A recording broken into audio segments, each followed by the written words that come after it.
Hey everyone, welcome back to the Movie Couple channel. I'm Wendy and this is my review for Blackpink's world tour Born Pink in cinema. Blackpink's Born Pink tour that captivated the world comes to the big screen, celebrating the group's 8th anniversary since their debut.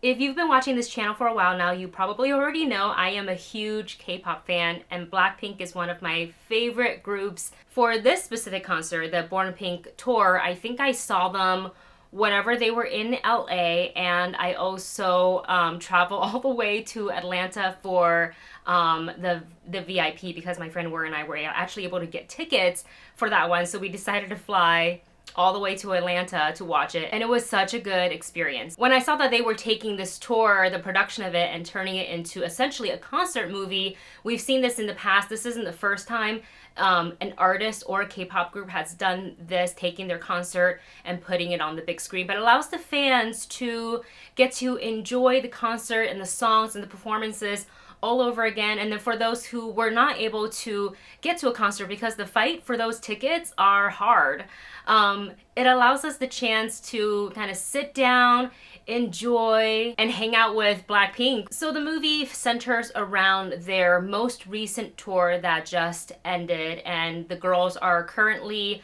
not really active currently as the members, like as a group, but they are still pursuing all of their solo stuff. Like Lisa has a solo song that is out, and I think she just teased another one. They're all doing something, which is really great that they're having time right now to focus on their solo endeavors, but they are going to have a comeback in 2025, according to YG Entertainment. So I'm gonna have to start saving up money again because that's going to be a concert I don't want to miss. But back to the movie.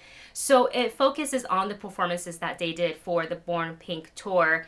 And it's like the performances are the ones that are post Hyde Park and post Coachella. So it's amplified, it's a little bit more dramatic, and I just love what this movie showed me. It was that, so they took a lot of footage from mostly of the final performance of this tour, but they also pulled footage from all the other cities that they were performing in throughout this last tour. So the LA Dodger Stadium, which is one of the ones that I got to go to, was in the movie. I believe Paris was in it, Bangkok. I am totally missing other cities, but they featured a lot of cities, and I like that because they had so many different costumes for every city that they visited. Some of them are the same, some of them are different. So getting to see their performances in those outfits were really, really cool to kind of get to relive it. As a Blink, I had such a good time with this movie. So if you are a K-pop fan, especially if you are a fan of Blackpink, you should absolutely go and see this movie and experience it in theaters. You get to sit down or you can stand up. I've been to concert films, like I know the Taylor Swift's ones, depending on which theater you are in, but sometimes the crowd is super hype and they treat it like a concert. They're standing up, they're singing along.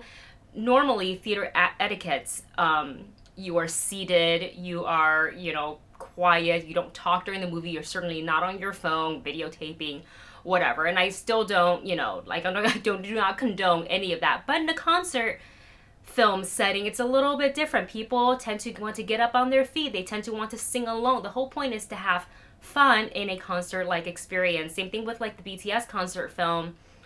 The ARMY who was in the theater that day, in the theater that I was in, were hyped. They were in the aisles, they were dancing. Nobody was complaining, but that was the vibe. So it really depends, again, if you want to like stand up and sing along and dance.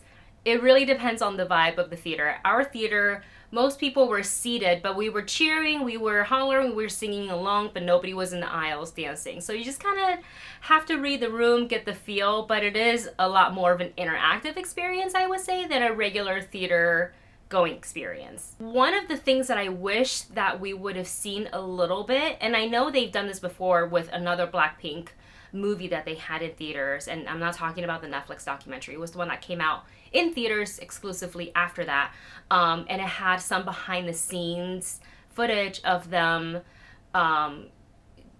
pre-production or during production, like going down the trapdoor and maybe like going to the next area to come up or something like that, or like rehearsals.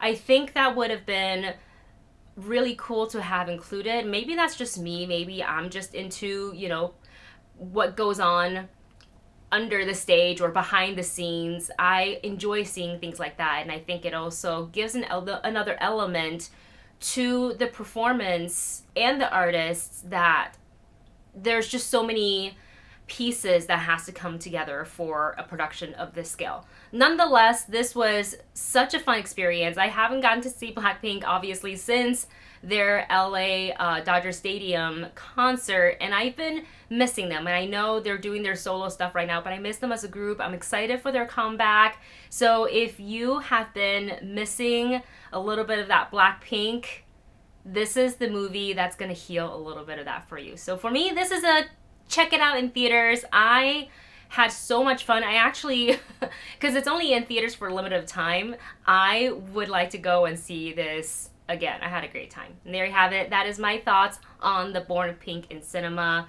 World Tour concert movie. Let me know in the comments section if you've seen Blackpink in concert. When did you go, and will you be seeing this movie? Thank you so much for watching. Don't forget to like, share, and subscribe, and I'll see you in the next video.